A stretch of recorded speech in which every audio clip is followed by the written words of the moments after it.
Hello again, Vinyl Community. It's Matt here, and this is part two of my recent Beatles haul. So, a little stack here.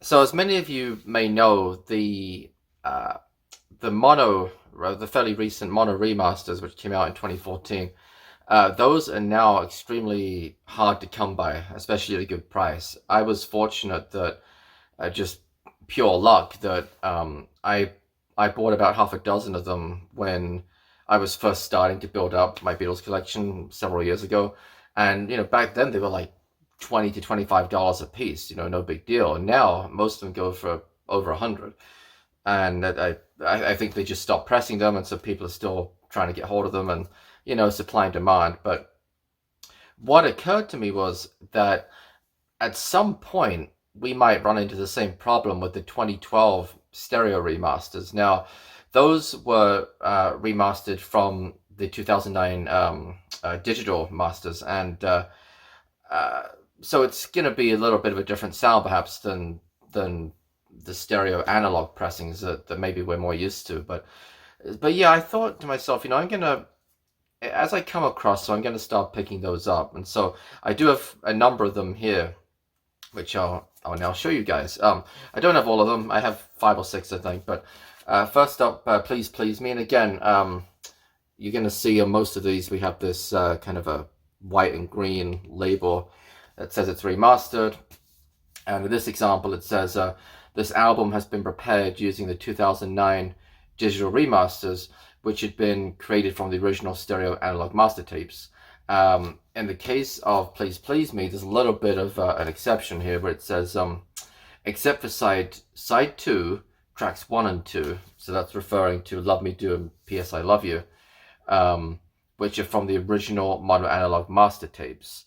And I'm trying to think why that is, and I believe it's because there were not stereo versions made of Love Me Do and P.S. I Love You back in the day.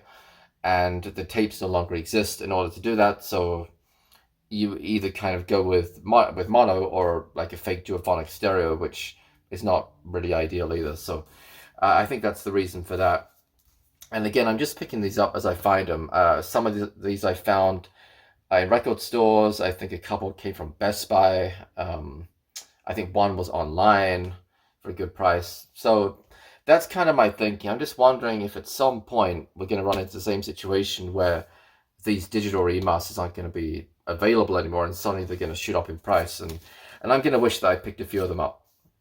All right, next up we have A Hard Day's Night, and I'm doing these in chronological order, so you'll see the gaps. So this means I do not yet have with the Beatles, but slight difference with this one. I think this is the only one out of these that has this 180-gram label right here.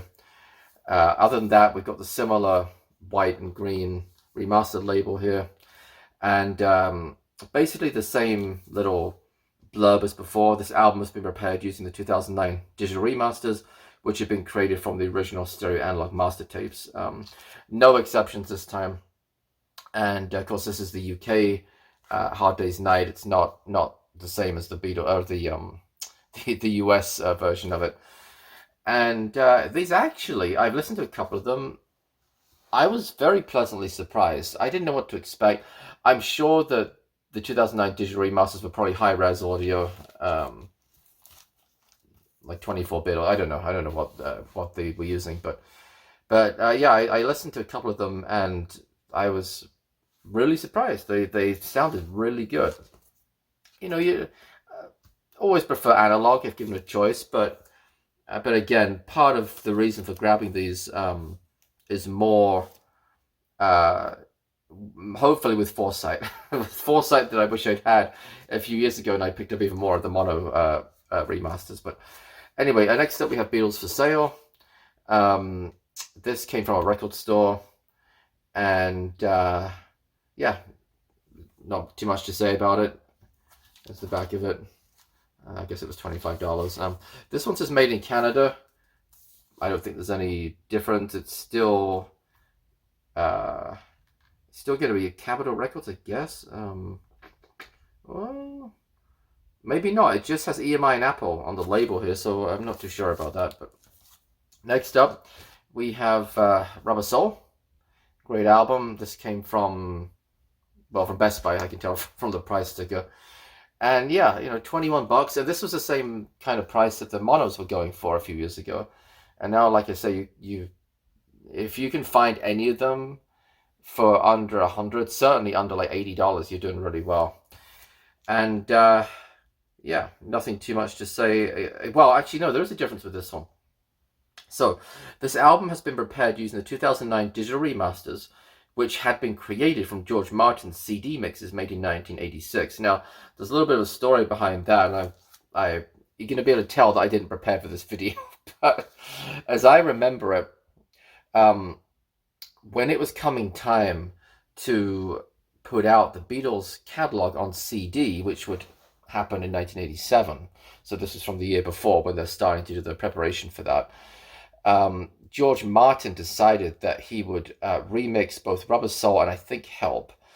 He hadn't been particularly happy with the stereo mixes that he had done back in the 60s, so that's what he did for CD. Now, these were digital remixes, for better or worse, which made sense at the time, I guess, because they were intended for CD. And kind of maybe hindsight's 2020, and you maybe think, well, maybe he should have done new analog mixes, knowing that he could have then used those for vinyl as well. But it is what it is. So anyway, that's why this is from the 1986/87 remix. This is not the same mix that was done in the 60s. Next up, I think this was another Best Buy purchase, Revolver. Nothing too much to say in terms of the little blurb about this. It's the same as a couple of the other ones. 2009 digital remasters, and still one of my favorite Beatles albums, probably my third favorite behind the White Album and Abbey Road. And this one I have listened to, and this one really, I was very pleasantly surprised. It did sound good. Because again, you never know with digital what you're going to get, Next up, we have the White Album. Now, this was an online purchase. This is somebody, I think it was on one of the subreddits, one of the Reddit groups, who, they have vinyl groups on there, buying and selling, that type of thing. And somebody was selling this, and it was cheap. It's a couple of little dings, I don't know if you can see it, which I knew about beforehand. There's a tiny little crease for about an inch at the top here. But other than that, the records were in a very nice condition indeed. And I think this was $25, which I thought was a pretty good price. I couldn't find it anywhere close to that cheap on eBay. And so I jumped on it when the guy listed it, and I asked him to send a few photos, and he did, and I said, sure, let's do it. And then finally, this was another Best Buy purchase, and it's Let It Be. Nothing too much different about this. The sticker's in the bottom left, and most of these it's over on the right, but it's other than the sticker being in a different place. The same sort of blurb. And again, this is one that I have listened to. Very enjoyable listen. I did like it. So there we go. That's the recent digital remasters right here, and I know I'm missing quite a few, like Help and With the Beatles, and so on. I do have the remixes of the Giles Martin remixes of Sgt. Pepper and the White Album and Abbey Road already. But of course, in this case, this is not the remix. This is the digital, the 2009 digital source material. So that's it. That's part 2 of my crazy Beatles haul. Thanks as always for watching, guys. But there's gonna be some more Beatles videos coming. I've got. I thought it was gonna be a 3-parter, but now I think it's gonna be at least 4, because I've got a couple of sort of Beatles grails I may dedicate a video to just for those. There's like 3 of those, and then there's some more UK pressings, and then there's kind of a miscellaneous. There's a few in that kind of category too. So it's gonna be at least 2 more videos, I think, in this little Beatles series. But Anyway, thank you guys as always for watching. Always appreciate everyone's comments and everybody who subscribes.